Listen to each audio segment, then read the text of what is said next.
वैकल्पिक ऑप्शनल होता है, दोनों जगह उसी चीज को कॉपी पेस्ट कर देना ही। उसमें दो अच्छा, स्थान एक ही होंगे। जगह लोगे आप वो?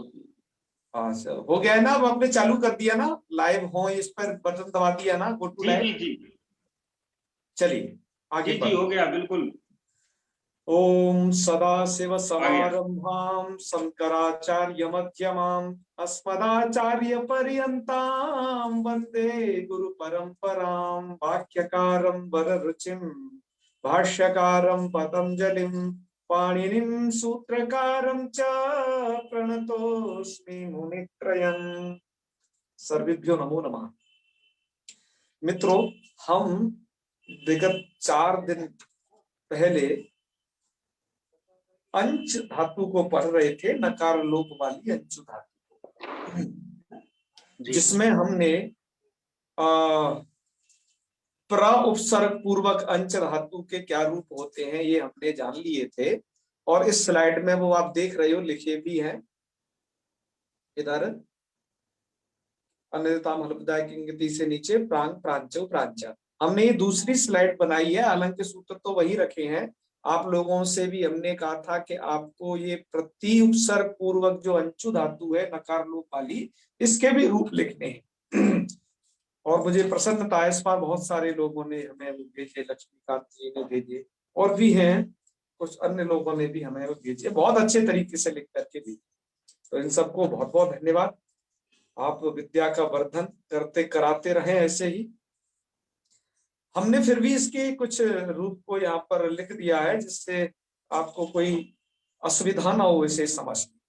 क्योंकि आगे जो है कहीं कभी प्रति पूर्वक अंचु धातु, कभी उद उपसर्ग पूर्वक अंचु धातु, ऐसे विविध इनके पद पूर्व में स्थित रहते इस अंचु धातु के रूप आप पढ़ो।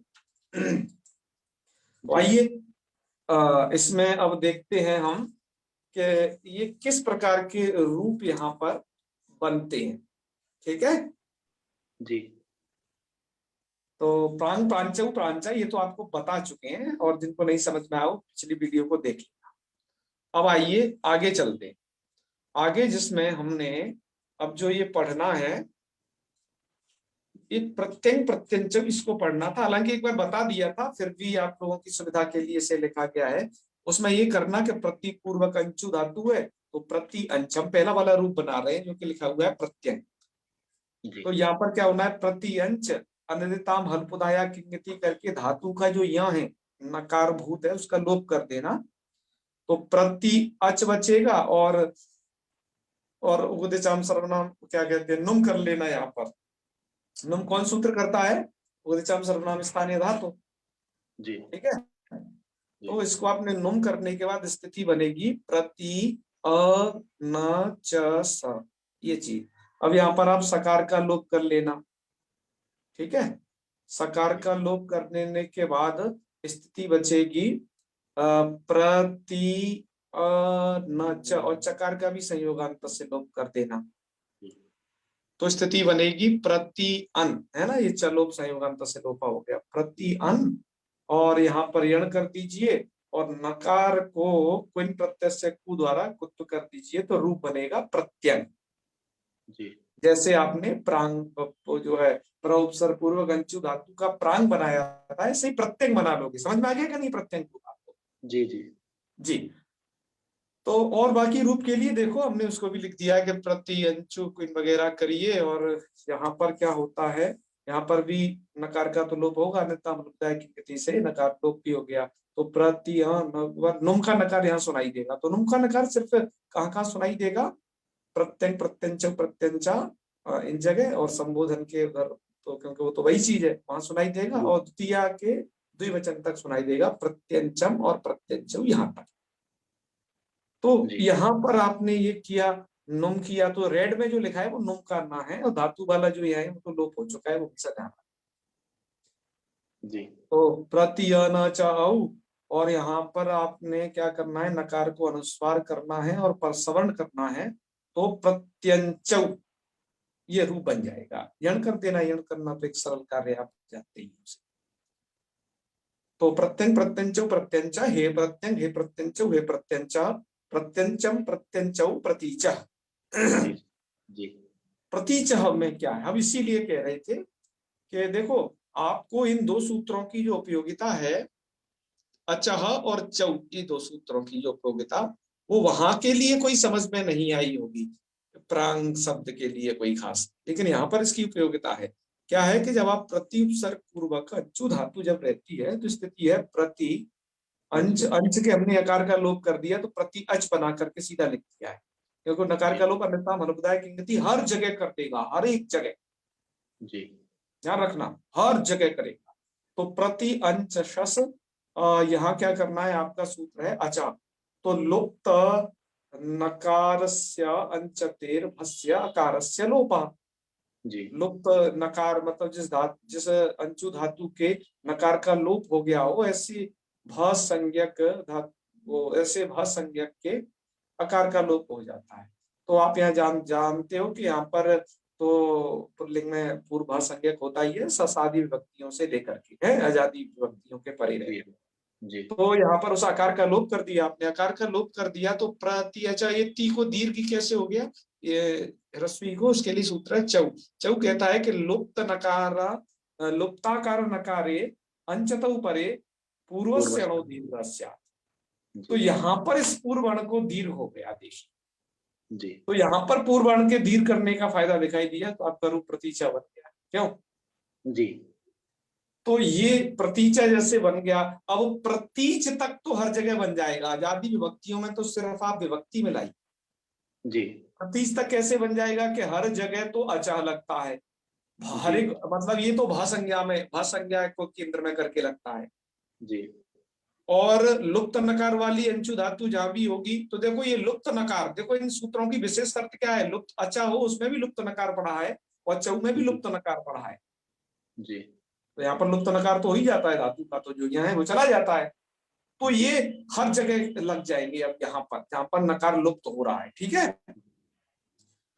अब आप सोचेंगे कि लुप्त नकार का क्या चक्कर है, कि आगे आप भी इसके और भी रूप पढ़ोगे अंशु धातु के दूसरे तरीके से, वहां पर नकार का लोप नहीं होगा, तो हम इसका अभी एक पार्ट पढ़ा रहे हैं आपको, जैसे हमने आपको वहां पर जब आपको ये हलंत पुल्लिंग में जो शब्द दर्शाए थे, तो उदक उदंच प्रत्यक प्रत्यंच ऐसे दर्शाए थे ना, कुछ ध्यान है, जी जी प्रांग जी प्रांच, तो वो वही जी वही तरीका है, एक जगह लुप्त नकार होना और एक जगह नकार का लोप ना, जी इसलिए दर्शा। अभी आप लुप्त नकार वाली पढ़ रहे हो तो ये दोनों सूत्रों को अच्छा और चौ को ध्यान रखना। जी तो तृतीया में मिला दिया प्रतीचा, और प्रत्यक भ्याम के विषय में पहले कह चुके हैं हम, जो है कि यहाँ पर पहले जो है कुत्तो कर लेना और फिर जो है जस्प कर लेना बाद में।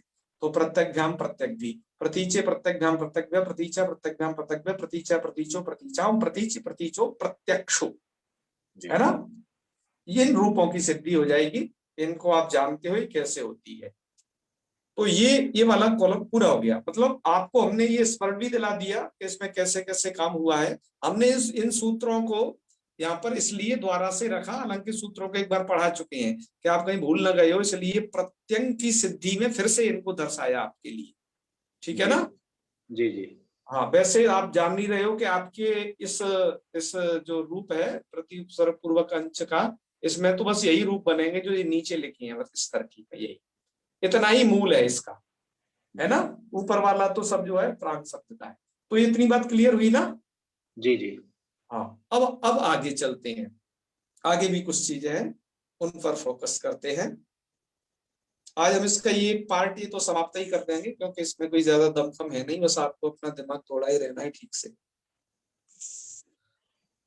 अब इसके बाद क्या है कि देखिए अंश धातु तो वही की वही है, आप थोड़ा यहाँ गौर से देखें इधर, जी अंश धातु का तो अच है, लुप्त नकार वाली है, यकार चला गया है। और उससे पहले क्या क्या आप जोड़ दीजिए, उससे पहले उद जोड़ दीजिए, सम जोड़ दीजिए, सह जोड़ दीजिए और तिरस जोड़ दीजिए। इतने जोड़ करके तो ये जो रूप है हमने यहाँ पर सिर्फ एक के रूप दर्शा रखे हैं, उदंग उदंच उदंच, मतलब उद उपसर्ग जोड़ करके, क्योंकि औरों के एकदम सरल है, उसी तरीके से आप खुद बना लोगे, ठीक है।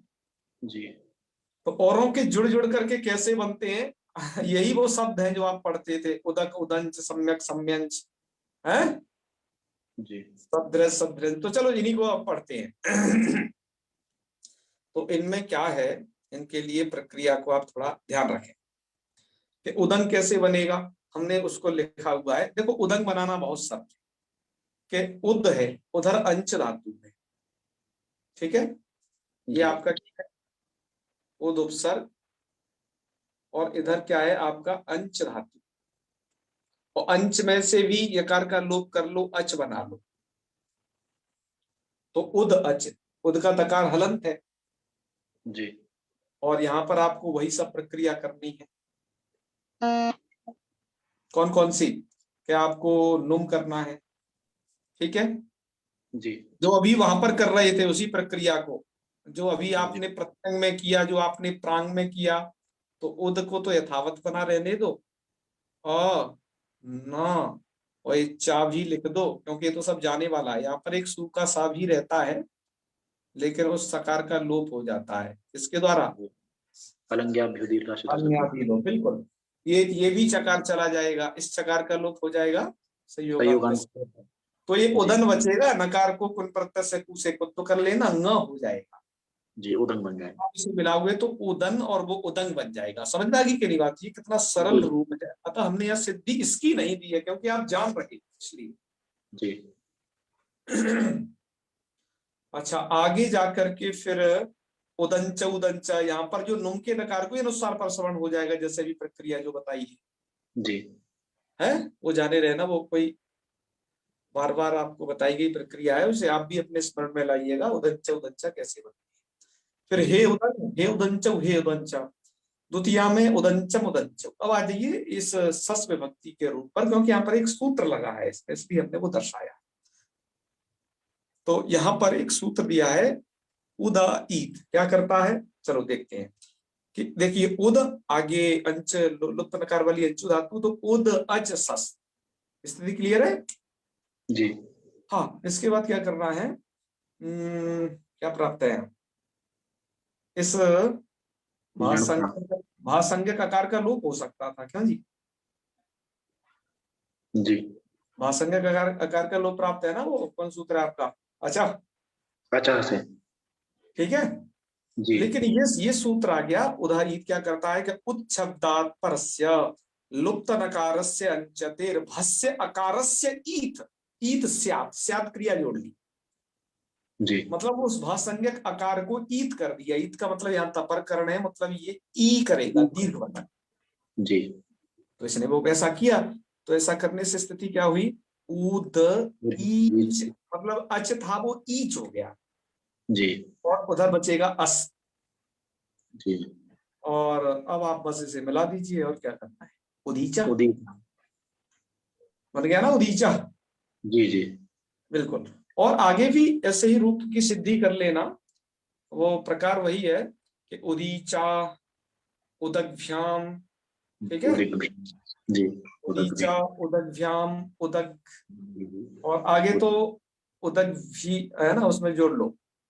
जी इन रूपों की सिद्धि में आपको कोई कठिनाई नहीं होनी चाहिए, जैसे आपने उदीचा बनाया, बस यहाँ टा विभक्ति का जोड़ना है, जी जी और जहां पर आप अचह लगाते थे वहां पर उन भ संज्ञकों में, अर्थात इन्हीं जो आजादी विभक्ति है, जो येलो कलर है, यहाँ पर आपको क्या क्या कर देना है, ये उद ईत लगा देना है, वो आकार ई में बदल जाएगा तो उदीचा बन जाएगा, जी ऐसी तृतीया में उदीचा, ठीक है। जी और इधर जो है कुन प्रत्यय से वो चोकू से कुत तो कर लो, और मतांतर में कुन प्रत्यय से कु से भी कुत तो है, और फिर जस तो कर लो। तो जी उदग्भ्याम उदग्भी और उदीचे उदग्भ्याम उदग्भ्या, उदीचः उदग्भ्याम उदग्भ्या, उदीचः उदीचो उदीचाम, उदीची उदीचो हो उदक्षु, ये इसके रूप बन जाएंगे, है ना। जी जी यह, इसमें आपको कोई कठिनाई नहीं होनी चाहिए, हो तो मुझे बताना कि इस रूप को मुझे समझने में दिक्कत हो रही है, हम उसे फिर अलग से सिद्ध भी कर देंगे, है ना। वैसे ये आपको करना चाहिए, मुझे आप लोगों में से काफी लोगों ने करके भेजा, मुझे बहुत अच्छा लगा कि चलो इतनी प्रक्रिया की, क्योंकि ये प्रक्रिया करने से आप इसे समझ जाओ, जी नहीं काफी सरल चीज भी भूली रहती है बिना प्रक्रिया के। तो चलो, आपने इस ऊपर में से किसको निपटा लिया, उद उपसर्ग मतलब उद पूर्वक इस लुप्त नकार वाली अंशु धातु को निपटा लिया, ठीक जी है। अब आ जाइए सम, जब सम उपसर्ग रहता है तो क्या स्थिति होगी, सम के पूर्व में रहती है, ठीक है। जी तो आपको उसके लिए ये सूत्र दे दिया शुरू में, समः समी। सूत्र क्या करता है कि वह प्रत्यांते अंचतौ, अंचतौ के आगे परे का अध्यार कर लीजिए कि वह प्रत्यांत अंचु धातु के परे रहती। क्या हो जाता है, आपके मूल में नहीं लिख रहा, उसे जोड़ लेना, समः समी आदेशा, क्योंकि वो सूत्र से गतार्थ है, वो इसलिए मूल कर नहीं लिख पाए। तो समः समी आदेशा, सम को समी आदेश हो जाता है। जी ठीक है ना। जी तो अब ये क्या चक्कर है जी, वह प्रत्यांते अंचत, वह प्रत्यांत वाली अंचु धातु। देखो वह प्रत्यांत वाली अंचु धातु का मतलब है कि देखिए ये तीन प्रत्यय हैं आपके, क्विप क्विन, है ना, और एक और है कोई। तो उनमें क्या है, वकार है कि नहीं उनमें साथ, क्विप में भी वकार है और क्विन में भी वह है, जी दोनों में है ना। जी हाँ, और वनिप, वो निप उसमें भी वह होता है ना। तो जी जो ये वह प्रत्यांते का मतलब है कि जो अंशु धातु का शब्द उससे निष्पन्न हुआ हो, वनिप से, वो से, क्विन से, या फिर क्विप से निष्पन्न हुआ हो, ऐसी अंशु धातु के परे है। तो हमने आपको बता ही दिया है कि ये कैसे सिद्ध हुआ है, अंशु धातु का है, तो इसमें वह प्रत्यय है कि नहीं, वो यस है, जी क्योंकि उसका लोप हो जाता है। हमने आपने सिद्धि देखी होगी, क्विन प्रत्यय करते हैं, सर्वापारी हम लोग लोप कर देते हैं। जी जी तो क्विन में, तो बताइए क्विन में ये वह है कि नहीं यहाँ। है जी तो इसी वह के लिए इंगित कर रहे हैं ये सूत्र के वह प्रत्यांते अंचतु, कि वह प्रत्यांत अंचतु, वह प्रत्यांत का मतलब जिनमें वह शेष रहे, इस प्रकार की जी तो है। तो ये क्या करता है, कहाँ करता है ये सूत्र, तो ये करता है समः समी आदेशास्या। तो इसका मतलब ये तो सब सभी जगह कर देगा, सम को समी कर देगा हर जी जगह। हर जगह का मतलब वो सु औजस से स्टार्ट हो जाएगा। ये तो कुछ कह नहीं रहा कि भाषा थे अथवा ये बहुत जी सारी जी बातों को नहीं कह रहा ये तो हर जगह कर देगा। तो क्या करना आप जो है, जो अब तक आपका इस प्रकार से था, सम और अच, इस प्रकार से था ना, जो अंश मतलब लुप्त नकार हो गया इसका। जी अब सम को क्या कर देना, समी। जी श्याम सुंदर जी ध्यान से सुनना। तो जी जी समी अच, अच्छा यणादेश कर दीजिए, जी क्या बन जाएगा, सम्यच सम्यच। जी और सम्यच ये हो गया ना, जी बस। अब सम्यच में क्या है, वही आपको याद याद रखना है कि यहाँ पर भी लुप्त नकार का लोप अन्यथा होता है गति से, ठीक है। और नुम करना जी मत भूलना, नुम तो करना ही। जी तो नुम का नकार आ जाएगा यहाँ इस जगह या के बाद, क्योंकि चाह तो हलंत है। जी तो अंत स्थिति, के बाद हाँ हाँ हाँ, तो स्थिति क्या बन जाएगी, सम्यच हाँ बिल्कुल, मैं लिख देता हूं एक बार, स म्य और न और ये च, ऐसी तो बनेगी। जी जी अब यहाँ पर सकार का तो आप लोग कर ही दे हो, हलंग्यादि लोप, सकार का संयोगांत से लोप कर देना, ना को कन कन प्रत्यय से कु से गा कर लेना। रूप क्या बन जाएगा, सम्यंग सम्यंग। ये यहाँ सम्यक लिखा है मूल में ही रूप। अब ये मूल में ही चूंकि लिखा हुआ है, और बाकी रूप भी मूल में ही लिखे हैं, जैसे सम्यंग, सम्यंचौ, सम्यंच सम्यंच और सम्यंच, समय समीच दिया है, फिर आकर के सस विभक्ति का रूप कैसे सिद्ध होगा उसको भी हमने लिख दिया है, नीचे देखिए ध्यान से कि सम अच लुप्त, मतलब इसके हमने नकार यकार का लोप कर दिया धातु के, और ये सस का अस है, ठीक है। जी तो सम अच अस, अब क्या करिए, सम को समी करना है, समी तो हर जगह होगा जी। जी तो और तो समी, और अब अकार कहाँ चला गया, आपको आपने वो सूत्र पढ़ा था, अचा क्या कर देता था, अकार का लोप कर देता था ना। जी जी हाँ, अकार का लोप कर देगा, तो क्या बन जाएगा, समी च और अस, और यहाँ पर क्या कर देना, वही चौ सूत्र है आपके पास, आपने जो पीछे पढ़ा है उसके द्वारा दीर्घ कर देना। वो दो सूत्र याद रखना जो मैंने बताए, अचा और चौ, जी यहाँ पे भी लगे हैं। तो जी क्या रूप बन जाएगा, समीचह बन जाएगा, ठीक है। बन जी जाएगा, जी कोई दिक्कत तो समी नहीं है। उन सूत्रों नहीं को भूल तो नहीं रहे वो, उन सूत्रों के, है ना। उन सूत्रों नहीं को भूल भूलना नहीं है भाई, वो हर जगह आगे लग रहे हैं। जहाँ जहाँ जी पर जी जब तक उन्हें कोई बात नहीं रहा तब तक वो धक्का लग रहे हैं। वहां उधर इतने बाद लिया था, इसलिए बेचारा रुक गया था ऊपर। यहाँ पर कोई दिक्कत नहीं। तो इसके भी रूप ऐसे ही चलाइए, है ना। आगे तो ये लिख दिए हैं बस, सम्यक भ्याम और इत्यादि। इत्यादि मतलब यहाँ से आगे के रूप और अपने आप जान लेना। तो चले रूप चलाते हैं। सम्यंग है, जी सम्यंचौ। तो कौन चलवाएंगे आप साथ में? सम्यंचः हाँ, हे मन सम्यं मन में चलाते रहे बाकी लोग। हे हे सम, सम्यंच हे हे सम्यंचौ। सम्यंचः हाँ सम्यंचं हाँ सम्यंचं हाँ, समीचः समीचा, वेरी गुड। सम्यग्भ्यां हाँ हाँ सम्यग्भिः हाँ हाँ समीचे हाँ, सम्यग्भ्यां सम्यग्भ्यः जी जी। सः हाँ सम्यग्भ्यां सम्यग्भ्यः जी। समीचः हाँ, समीचोः हम्म, समीचां जी जी। समीचि हम्म, समीचोः हम्म, सम्यक्षु सम्यक्षु, है ना, वेरी गुड। ये सब बन गए ऐसे ही। आपने अब इसको भी निपटा लिया। समक्षु समक्षु बनेगा ना समक्षु है, समक्षु बनेगा सम्यक समक्षु सम, यहाँ पर भी समी को वो सम को सम्य हो जाएगा ना। हाँ हाँ सम्यक्षु बनेगा हाँ हाँ। और आपका आकार यहाँ पर तो रहेगा, जी अनादियों में तो रहता है ना। जी हाँ हाँ, तो यही जी बनेगा जी सम्यक्षु। जी अब आ जाइए इधर, सम का हो गया। अब सह के साथ आ जाइए। जी सह में क्या करना है आपको, कि सह स्थिति ये रहेगी शुरुआत में, ये देखिए सह और ये अंच धातु, हमने सह अच इतना मात्र लिखा, ठीक है। जी और जी आगे सु आएगा, आप वो जानते ही हो। यहाँ पर जी आपको क्या करना है, यहाँ पर एक सूत्र दिया हुआ है, सहस्य सघ्री, वो सध्री, जी सहस्य सध्री था है वो, है ना। जी उसके नीचे सिर्फ इतना ही लिखा हुआ है, तथा। क्या जी लिखा हुआ है? तथा। तथा तो तथा का मतलब कि जो सूत्र ऊपर वाला काम करता था ये भी वैसा ही करेगा, बस थोड़ा सा चेंज कर देगा। क्या? कि वह प्रत्यांते अंचत परे, वह प्रत्यांते अंचु धातु है। तो सहस्य सघ्री आदेशा, सह को सग को सध्री कर दो। मुझे जी लगता है यहाँ घा लिख गया है, उसे भाई था बना लेना, ठीक है। जी जी जी हाँ, उसे धा बना लेना। तो जी सध्री आदेश करता है। तो स्थिति क्या है अपनी? देखो स्थिति ये थी ना, तद्रिक सह अच्छा था और ये अच था। अब जी हमने सह को सध्री कर दिया, तो मतलब इसने इतना बड़ा आदेश इसके स्थान पर कर दिया, सध्री।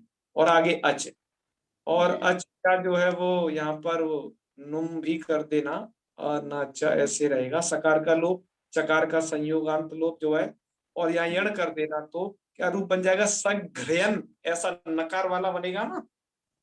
जी और क्विन प्रत्यय से कु लगा देना, उससे क्या हो जाएगा? न। तो सध्रयन क्या रूप हो जाएगा ये? वो सद्रियम सद, ठीक है। जी समझ में आ गया ना, जी कि औरों की तरह बनना है ये भी इतना ही बस। तो बस यहाँ पर इतना ही चेंज है। तो जी इसके विरुद्ध चला देते हैं। तो सध्र्यंग, सध्र्यंचौ, सध्र्यंच।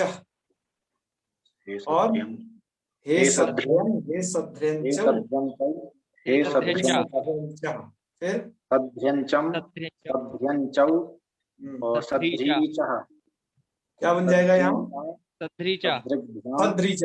मतलब ये जी होगा, सुनो, इस आकार जी का तो लोप हो जाएगा उस सूत्र जी के द्वारा। अच्छा, जी और चौ सूत्र द्वारा ये धी के ई को दीर्घ कर देना यहाँ, जी जी जी है। तो सध्रीचा बना लेना है। जी जी चलो आगे बढ़ो।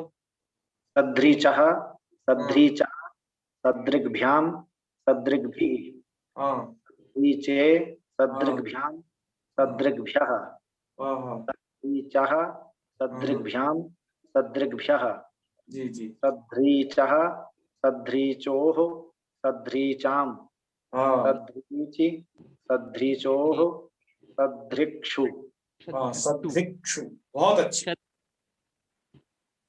क्या कह रहे हैं जी? सम सदृ प्रणाम भैया। सद्रक्षु बनेगा, सद्रक्षु। सध्री है ना। और जैसे यण होगा ना। वहां पर क्या बना था, प्रति उपसर्ग अंश का प्रत्यक्षु, तो सध्यक्षु बन जाएगा यहाँ। प्रत्यक्षु। सद्रक्षु। हाँ यण हो जाएगा ना भैया। हाँ जी, हाँ जी, है ये हो जाएगा, क्योंकि वो तो भाषांगिकों में ही आकार का लोप होता है, इधर हलादियों में तो कहीं होता नहीं है उसका आकार, यहाँ तो रहता है ना हर जगह। जी। पिछला वाला सूत्र से भाषांगिकों में लगता था, और भाषांज्ञा आजादियों में होती है, हलादियों में नहीं, हलादी पद संज्ञा होती है। तो वहां तो सही कह रहे हो आप, रहेगा। ठीक है अंकित जी। जी। हाँ, अब ये आपने समझ लिया। अब इसके बाद आ जाइए, सह, सह को तो सध्री कर लिया, अब तिरस की बारी है।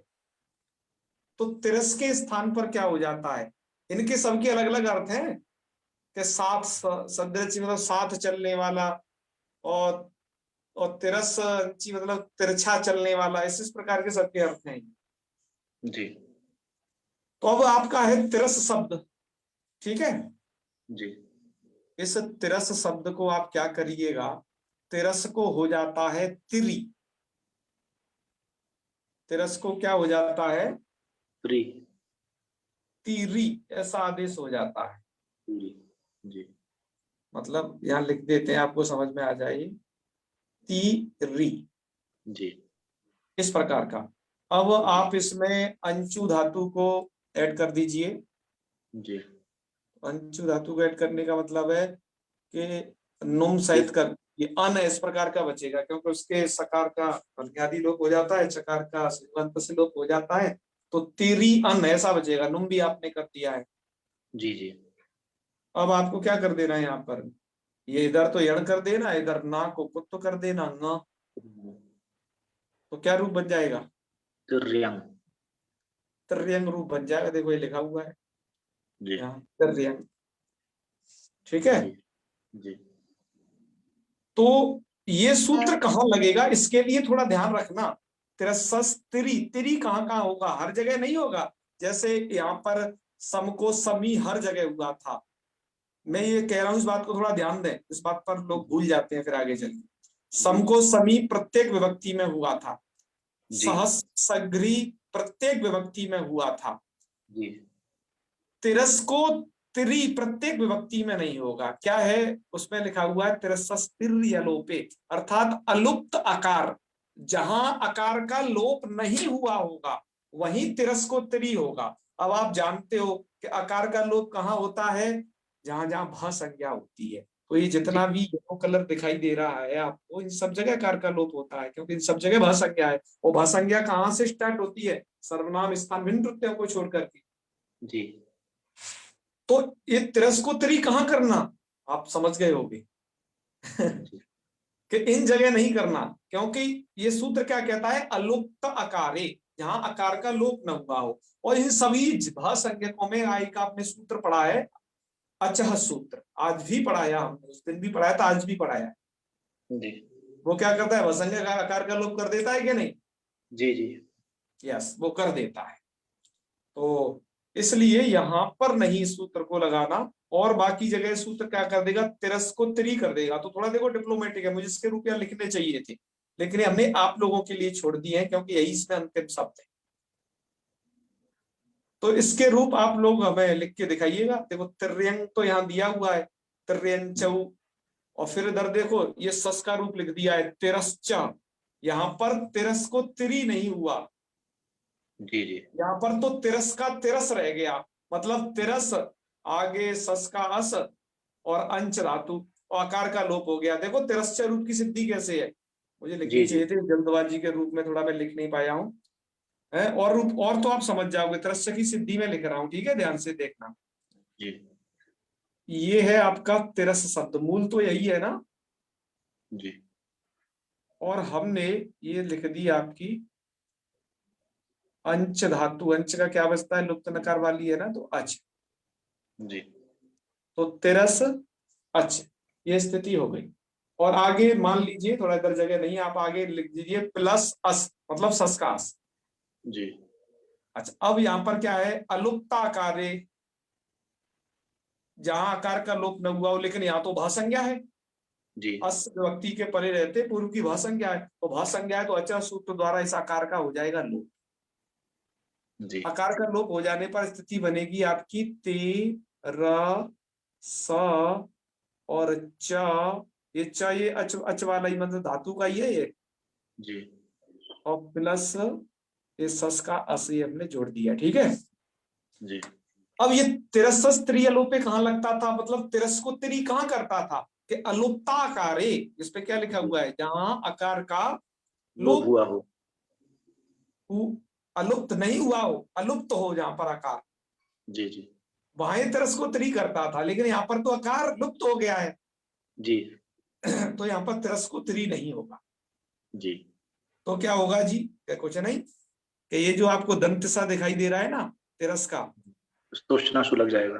जो स्तुनाशु से वाला चा कर लेना, जी तो स्थिति बन जाएगी ती रस है, बस। और चा क्या उधर जोड़ना, तिरस चह रूप बनेगा। जी जी और थोड़ा ये लिपि का ही भेद है, लेखन का भी। कुछ जी लोग जो है उसको कैसे लिखते हैं, कुछ लोग इस तरीके से लिख देते हैं तिरस च, वो च नीचे मिला हुआ है, तिरस च ये रहा रूप, जी तो कर देगा कि नहीं यहाँ पर ये, जी हाँ तिरस च इस प्रकार का रूप बनेगा। तो इसके जो भी और बचे कुचे रूप हैं उसे आप स्वयं बनाएंगे, हमने आपके लिए छोड़ दिया है। मैं चलाने का प्रयास करूं एक बार। हाँ चलो चलाओ, यदि चला दो तो अच्छी बात।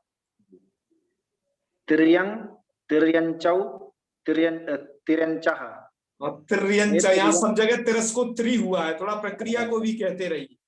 हाँ हाँ हाँ। हाँ हाँ हे तिर्यंग हाँ हे तिर्यंचौ हे हाँ। तिरश्चः। हे त्रियंच, यहाँ तो वही बनेगा, ये तो जस है ना। अच्छा हाँ हाँ ठीक ठीक ठीक। हे तिर्यंचः। हाँ सस से बदलना है तुम्हें। हाँ द्वितीय विभक्ति में हाँ तिर्यंचम हाँ तिर्यंचौ हाँ तिरश्चः। हाँ हाँ तृतीया में तिरश्चा हाँ तिर्यग्भ्यां हाँ, तिर्यग्भिः। जी।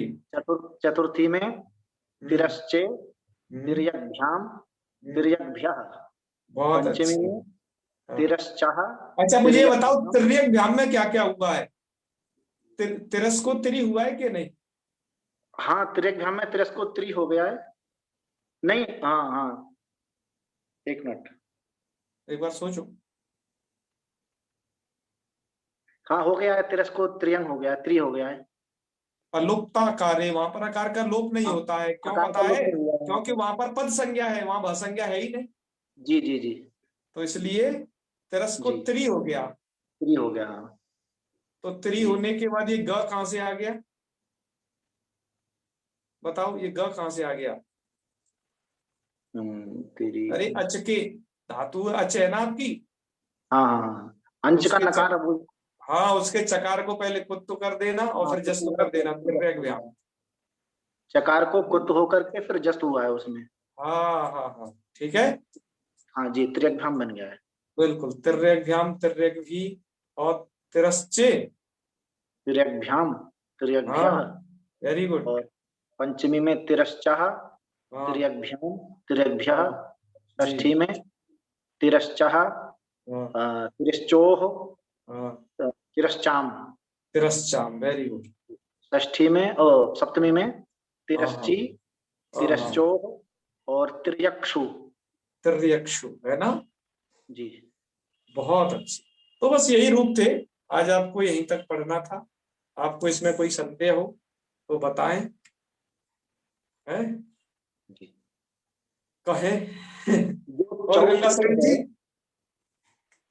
हाँ कौन है। ये जो चौ सूत्र है ये जब आकार और नकार का दोनों का लोप होगा तभी लगेगा या एक का भी हो जाएगा तब लग जाएगा। आकार का, इसमें लिखा है लुप्त अकारस्य नकारंचते परे। लुप्ताकार क्या लिखा है इसकी वृत्ति में। लुप्त आकार नकारे अंचतौ परे। आकार और नकार का लोप हो नहीं गया नहीं, हो न लोप वाली अंचु धातु जिसके आकार का लोप हो गया होगा, बात है आप, फिर आप कह रहे हो वैसा ही कह लो कि आकार नकार लोप वाली जी अंचु धातु। जी जी हम्म जी जी जी जी ठीक से भी कह लो, वेरी गुड। जी जी जी हम्म यही पूछना था बस।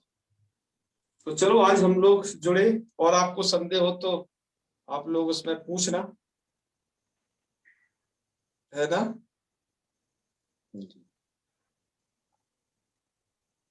और गंगा शरण जी, कैसा लगा आपको?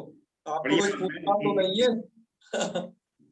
मैं भी आपका श्रोता था। अरे बहुत अच्छा रहा। और अब रास्ते में क्या है ना कि लैपटॉप वगैरह हम लाए नहीं के इतना हाँ, वजन हो जाता है और उसके दबने का खतरा रहता है कि हाँ, एक ही लैपटॉप और टूट टाट में जाए। एक बार वो खराब भी हो चुका है, इसलिए फिर से ट्रेवलिंग में नहीं रखते, यहाँ पर डेस्कटॉप रख रखा है। अच्छा, और क्या करेंगे उससे भी। अच्छा, अच्छा। चलो राजेश जी, क्या पूछ रहे हैं बताइए। गुरुजी प्रणाम। जी, हर हर महादेव। ये पूछना नहीं है, हाँ हाँ पूछना नहीं है, एक मेरे लिए खुशखबरी है, वो सुनाना है आपको। हाँ, बताइए बताइए। वो आ, मेरी संस्कृत 10वीं के आगे नहीं थी। क्या हो गया आप संस्कृत? प्रकृति में पढ़ते पढ़ते हाँ 10वीं कक्षा के आगे नहीं थी। हाँ हाँ लेकिन आप रोज करने के कारण से और आपके बताए हुए मार्ग पर चल करके जी 15 दिनों के अभ्यास से मैंने पूरे संज्ञा प्रकरण और हाँ पूरे संधि प्रकरण, ये सभी सूत्रों को हाँ। उसके वार्तिक के साथ चलो चलो, बहुत अच्छे, बहुत बढ़िया। आप अभी जिस क्षेत्र में है, मुझे लग रहा है कि थोड़ा नेटवर्क थोड़ा कमजोर आ रहा है। आपकी हमने काफी अधिकांश बातें सुनी है, थोड़ी सी छूट भी गई, लगातार मतलब धारा नहीं बन पाई। ठीक है ना। चलो बढ़िया है, आप अच्छा प्रयत्न मैंने कर रहे संज्ञा हैं। प्रकरण। और मैंने भी क्या किया, आप मैं भी खुशखबरी सुना देता हूँ। मैंने भी यहाँ पर आप जो महाभारत का स्वाध्याय करते हैं ना, मैंने भी महाभारत का स्वाध्याय यहाँ पर आकर के किया। महाभारत का तृतीय खंड, उसमें पूरा जो अम्बा उपाख्यान है, अम्बा से लेकर के शिखंडी तक के बनने की जो कथा है पूरी, मैंने कल पढ़ ली। 2 घंटे में 50 पेज पढ़ लिए थे। और मैंने फिर वो इसलिए पढ़ी कि हमारे भाई लोग जो है वो महाभारत की कथाएं सुनने को बड़े आतुर रहते हैं। तो क्योंकि टीवी में जैसा होता है वैसा वर्णन नहीं है। टीवी में जाने कुछ का क्या दिखा दे, एक्शन, क्योंकि वहां तो एक्शन सीन चलते हैं। तो वो कह रहे हैं नहीं, आप पढ़ के सुनाएं। तो मैं थोड़ा जल्दी रीड कर देता हूँ, तो उनको शाम को मैं रोजाना कथा सुना देता हूँ महाभारत क्या, जो भी एक उपाख्यान पढ़ता हूँ उसका। तो मैंने, आप एक स्क्रीनशॉट ले रखा है, मतलब मैंने फोटो खींच रखा था उसका। एक विषय बहुत अच्छा लगा था, डालूंगा उसे स्टेटस पर महाभारत का, क्योंकि आप भी डालते रहते हो राजेश जी, मैं देखता हूँ। महाभारत का स्वाध्याय जी करते जी। हैं। अरे करना चाहिए, है ज्ञान की वो गंगा, ऋषियों की अमर कहानी महाभारत। है? तो लेकिन व्याकरण में भी आपके कारण से रुचि बढ़ गई हमारी, और मैंने सभी संधि के सूत्रों को, संज्ञा प्रकरण के सूत्रों को एकदम कंठस्थ कर लिया 15 दिनों के प्रयास में। अरे वाह वाह वाह, तो गजब। ये तो असल क्या मेरे है ना लिए कि प्रसन्न। हर एक संस्कृत को थोड़ा व्याकरण आना चाहिए। आपको ये ध्यान, आपको यदि स्मरण में हो, जी आपने मनुस्मृति से तो सब लोग परिचय हैं। मनुस्मृति के एक टीका लिखी है कुल्लूक भट्ट ने, मनवर्थ मुक्तावली टीका। उस टीका से भी परिचय हो जाइए। मैं क्यों लिखता हूँ, जैसे आप साहित्य के क्षेत्र में टीकाकारों में जैसे मल्लीनाथ को जानते हो ना, मल्लीनाथ को, ऐसे ही जी जी। मनुस्मृति के कोई बहुत बेहतरीन टीकाकार है, वो है कुल्लूक भट्ट। उन कुल्लूक भट्ट ने मनवर्थ मुक्तावली टीका लिखी। और वो क्या लिखते हैं, उन्होंने बड़े बड़े लिखा कि मैंने इस फलाने शास्त्र का सेवन किया, इस शास्त्र का सेवन किया है। और व्याकरण के लिए वो क्या लिखते हैं, अरे व्याकरण तो मेरा बाल सखा है। उसके मंगलाचरण देखना कि व्याकरण तो मेरा बाल सखा है, इसके साथ तो मेरा हमेशा का नाता रहा है। एक टीकाकार क्यों इन बातों को लिख रहा है? टीकाकार इसलिए इन बातों को लिख रहा है कि मैं वेदांत भी जानता हूँ, मैं व्याकरण भी जानता हूँ। तो इतनी सारी चीजों को जब मैं जानूंगा, बहुत सारा संग्रह, तो टीका अच्छी लिख पाऊंगा, मैं किसी चीज को अच्छे से उसका व्याख्यान कर पाऊंगा। तो ऐसी बातें लिखते हैं कुल्लूक भट्ट कि व्याकरण तो मेरा बाल सखा है। तो आप लोगों का भी वो बाल सखा होना चाहिए सबका, हर एक संस्कृतज्ञ का, जो उसे जाने, है ना। नहीं, आपके कारण से रुचि बहुत बढ़ गई हमारी उसमें, क्योंकि आपके जो पाठन कला है वो उसके कारण से रुचि बढ़ गई। और मैंने संकल्प लिया कि कम से कम संधि के सूत्रों को तो, जो लघु सिद्धांत कौमुदी में, उतना तो याद कर लूं मैं। अब अरे आगे वाह, देखेंगे बढ़िया। बाद में क्या होगा। हाँ, सूत्रों का थोड़ा होना चाहिए, क्योंकि ये दरअसल क्या है ना, हम बातें तो समझ जाते हैं लेकिन सूत्रों को थोड़ा समझे रहेंगे तो बात थोड़ा देर तक टिकेगी, भूलेगी नहीं। अच्छा एक सूत्र है, बस उसका इतना ही रोल है। आप तो जी व्याकरण जी समझते जा रहे हो, आपने देखा हुआ है, किसी को समझ में आ रहा है, तो थोड़ा ये वाला काम और हो जाएगा ना तो आपकी और आसान जी जी, सब आपकी कृपा है। चलो बढ़िया है, तो करें, समापन करें फिर। क्या जी नाम बड़े है, भैया। गंगा जी शरण जी। जी जी जी जी भाई साहब। तो अब हम पहले वो पढ़ेंगे, उसके बाद आप जो है हम आपसे कहेंगे मीटिंग एंड कर देना, तो आप बाद में कर देना, ठीक है। ठीक है ठीक। चलिए। ओम सर्वे भवन्तु सुखिनः, सर्वे सन्तु निरामयाः, सर्वे भद्राणि पश्यन्तु, मा कश्चित् दुःखभाग् भवेत्। ओम शांतिः शांतिः शांतिः। सर्वेभ्यो नमो नमः। शुभ रात्रि। गंगा